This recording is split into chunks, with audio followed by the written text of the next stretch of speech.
Hello everyone, कैसे हैं आप सभी। आई होप आप सब ठीक होंगे। Welcome back to my channel. आज मैं आपके सामने लेकर आई हूँ एक न्यू रेसिपी। जी हाँ, आज मैं आपके सामने लाई हूँ ब्रेड से बनने वाली मिठाई। हाँ जी, ब्रेड से हम एक मिठाई, ऐसी मिठाई तैयार करेंगे जो आपको बहुत ही अच्छी लगेगी, खाने में स्वादिष्ट भी लगेगी और आप इसको अपने घर में आसानी से कुछ इंग्रेडिएंट, जितने भी हमारे पास इंग्रेडिएंट्स होते हैं उनसे आप आसानी से आप बना सकते हैं। ज़्यादा कुछ करना नहीं है। आपको सबसे पहले क्या लेना है, एक बाउल में क्रीम ले लेनी है। जो मिल्क होता है, उसकी जो मलाई होती है वो ले लेनी है। तो अगर आपके घर में मलाई है तो आप उसका यूज़ कर लीजिए, अदरवाइज़ ये मार्केट में मिल्क क्रीम मिलती है, आप उसका भी यूज़ कर सकते हैं। और मेरे पास घर पे मलाई रखी है तो मैंने मलाई का ही यूज़ किया। और उसमें हमने मिल्क पाउडर आता है, इसका एक शेशे होता है, छोटा सा पैकेट। अब ज़्यादा हमें इसमें ज़रूरत नहीं है, इसलिए हमने छोटा पैकेट लिया है। ये आपको आपके आसपास की जो शॉप होती है वो उसमें आसानी से मिल जाएगी, तो आप उसको इसमें ऐड कर देना। देन हम इसमें, आपको यहाँ पे है, मैंने ये जो चीनी थी इसका पाउडर बनाया है। इसका पाउडर मैंने इसमें 1 चम्मच इसका पाउडर मैंने इसमें डाल दिया है। आपके पास अगर आप चीनी का पाउडर बनाना चाहते हैं तो चीनी का पाउडर बना लीजिए, अदरवाइज़ मार्केट में बूरा भी मिलता है, आप उसका भी यूज़ कर लीजिए। लेकिन मैंने क्या कहा कि घर में जितनी भी हो सके पॉसिबल वो हम उसी चीज़ों का यूज़ करेंगे। देन हमने इसको अच्छे से मिक्स कर लिया है, आप भी इसको अच्छे से मिक्स कर लीजिए। इसके बाद हम नेक्स्ट इंग्रेडिएंट जो है हमारा, ये डेसिकेटेड नारियल। जी हाँ, आपके पास अगर डेसिकेटेड नारियल है तो आप उसे भी ऐड कर सकते हैं। और इसके बाद इसमें जो कच्चा मतलब आई मीन जो सूखा गोला होता है ना, तो आप फ्रेश लेकर आके उसको आप घीस के और उसका भी यूज़ कर लीजिए तो वो ज़्यादा बेटर होगा, क्योंकि वो उसमें बहुत फ्रेश रहता है और उससे टेस्ट दुगना हो जाता है। तो मेरे पास डेसिकेटेड नारियल था तो मैंने उसका यूज़ कर लिया है। आपके पास हो तो करिए, अदरवाइज़ आप फ्रेश नारियल का भी यूज़ कर सकते हैं। देन इसके बाद मेरे पास 2 इलायची रखी थी जो मैंने अच्छे से कूट के इसमें मिला दी है। आप इसका पाउडर, फाइन पाउडर बना लीजिएगा और इसमें मिला दीजिए। ओके, देन इसको भी हमने अच्छे से फेंट लिया है। आप इसको ज़्यादा मत फेंटिए, अदरवाइज़ ये इससे बटर निकल आएगा। आपको बटर नहीं निकालना है, आपको इसको इतना फेंटना है कि इसकी रबड़ी स्टाइल बन जाए, बट इसको इतना नहीं करना है कि इसका बटर बन जाना चाहिए, बटर नहीं होना चाहिए। तो आप इस हिसाब से इसको फेंटिए। देन इसके बाद हमने क्या करा है कि हमने ब्रेड ले लिए। मेरे पास बड़े साइज़ के ब्रेड थे तो मैंने उन्हीं का यूज़ कर लिया। आपके पास छोटे साइज़ के ब्रेड हों आप उनका यूज़ करिए।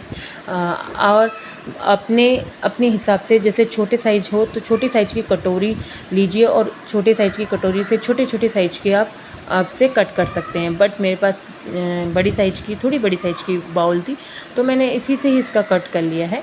आप इसको क्या कीजिए कि इसको अच्छे से प्रेस कर लीजिए और इसके राउंड कॉर्नर जितने भी हैं सब निकाल दीजिए और इसे आप इस तरह से इसके चारों तरफ के जितने भी कॉर्नर है आप इसे निकाल दीजिए।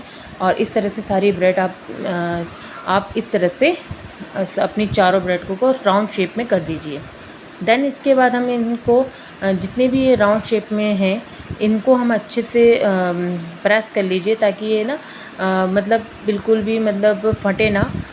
उसके बाद हमने एक आधा गिलास पानी लिया है, 1 गिलास से आधा गिलास पानी लिया है और उसमें हमने उतनी ही क्वांटिटी में हमने चीनी डाल दी है। ये क्लिप मेरे से मिस हो गई थी, बट मैं आपको बता रही हूँ कि ये आधा गिलास लीजिए और उतनी ही क्वांटिटी में उतनी आप चीनी ले लीजिए।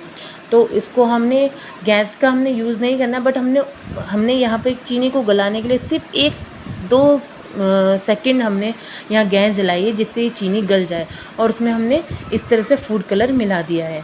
अब इतना आपको गैस चलानी है कि चीनी ना गलना है, इसे पकाना नहीं है हमको, इसे गाढ़ा नहीं करना है हमें। यहाँ पे हमको हल्का सा बस चीनी गल जाए इतना हमको इसको पकाना है। तो ये हो गया इतना है, देखिए चीनी 1 सेकंड में गल जाती है। तो हमने वहाँ पे उसे गला दिया, उसको फूड कलर मिला रखा है और उसको हमने 5 मिनट के लिए ठंडा करने रख दिया है। जब तक ये ठंडा हो रहा है तब तक हम अदर काम कर लेते हैं। तो हमने करना क्या है, जो हमने राउंड शेप में हमने अपनी ब्रेड को हमने शेप दी है, इसमें हमने जो अपना ये मिल्क का हमने बैटर बनाया है जो हमने ये मिल्क से हमने पेस्ट बनाया है, इस पेस्ट का हम जो ये मलाई का जो पेस्ट है, हम इस पेस्ट को इन ब्रेड में अच्छे से कोट कर देंगे। इसे अच्छे से मिला देना है, इसे अच्छे से फिल करना है, जिससे जब आप ये खाओ ना तो आपको एक क्रीमी टेक्सचर जो आपके मुंह पे आए ना, मेल्टेड जो आपके मुंह पे जाके ही मेल्ट हो जाए, इस तरह से आपको इसको फ़ील करना है। आप जितना अच्छा फ़ील करोगे ना, आपका आपकी जो ये मिठाई है ना उतनी अच्छी बन के आएगी। तो हमने इसमें अच्छे से फ़िल कर दिया है। देन इसके बाद हमने एक अदर ब्रेड को इसके ऊपर टॉप में इस तरह से लगा देंगे। और ऐसे ही हमने अपने ब्रेड्स, हमने चारों ब्रेडें इस तरह से तैयार कर ली हैं।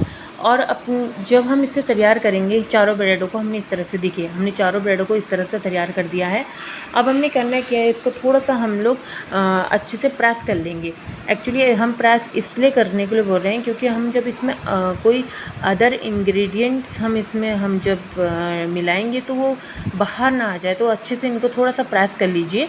प्रेस करने से क्या होगा कि इससे ये क्रीम जो है, जितना भी इससे बाहर आना होगा वो पहले ही आ चुकी होगी, बाद में नहीं हमें दिक्कत होगी। इसलिए हमने इसको अच्छे से प्रेस करके फिर हम बनाया था अपना ये चाशनी, इसको हम चाशनी ही बोलेंगे एक तरह से, लेकिन ये इसको पकाना नहीं है, सिर्फ चीनी मेल्ट होने तक ही इसको पकाना था। और इसको ये ठंडी हो गई है अच्छे से।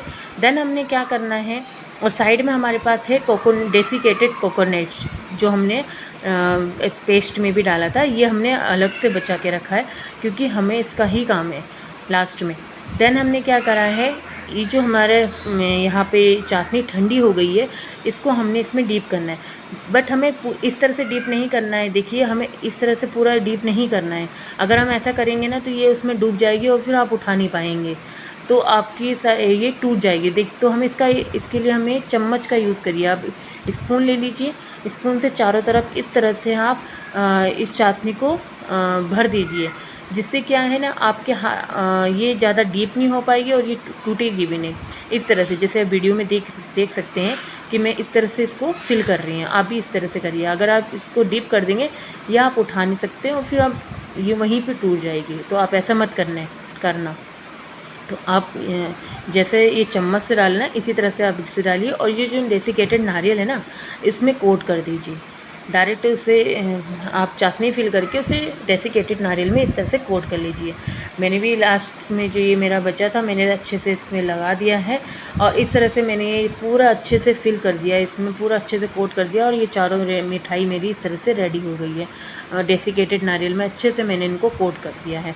यहाँ पर मैंने ना किशमिश भी लगा दी थी, ये वीडियो मेरे से जो थी क्लिप मेरे से मिस हो गई है। यहाँ पे ना आप एक ड्राई फ्रूट्स भी लगा दीजिए, चाहे किशमिश हो या बादाम हो, कुछ भी, ठीक है। और इसको 2 घंटे के लिए आप अपने फ्रीज में रख दीजिए सेट होने के लिए। जितने भी हमने मिलाए हैं, देखिए हमने इसे 2 घंटे के लिए फ्रीज में सेट होने रखा और मैंने इसे बाहर निकाल दिया।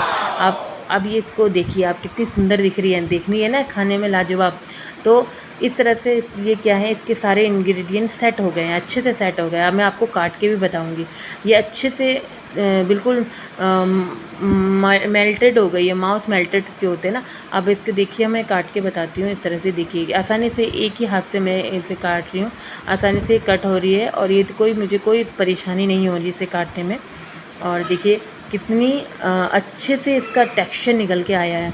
अगर आप भी चाहते हैं हम भी इस तरह से बनाएं तो आप प्लीज़ आप देखिए, बनाइए और अपने घर में अपने फैमिली के साथ शेयर करिए इस तरह से।